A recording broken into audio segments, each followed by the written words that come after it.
Nú og síðan sko ef maður snýr sér aðeins að B-hliðinni, hún unnin sem sagt mikið til í samstarfi okkar allra, þótt að grunnhugmyndir hafi verið til hjá hverjum og einum, þá hún unnin mikið í samstarfi, það verið að prjóna það saman mikið, og þar má nú kenna líka sterk áhrif frá hvaða, eins og svo oft frá hvaða tónlist við erum að hlusta á þeim tíma. Ég sé það alveg bara verið hlusta á það sem ég á þarna,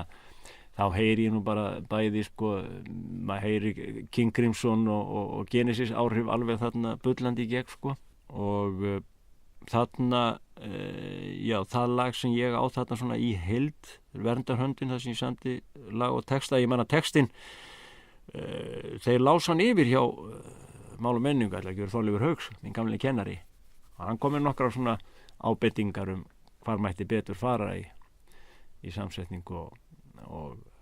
því að þetta dálítið, hann dálítið svona hnoðaður þessi texti, dálítið hnýttur saman, mikið sem reyna að segja í fáum línum, en það dálítið massív röddun í því sko, viðlaginu þar, og þar koma bæði píanóið og klarinettan inn. Það nú alltaf svo gaman þegar ekkert tekur klarinetti, maður veit aldrei hvað kemur út úr í hjá honum.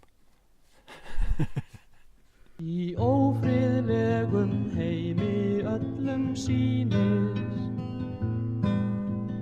efling friðar vera sjálfsagt mál, en í aðferðinni tilgangurinn týnist ef tryggingin stríðsins segulstál. Þörf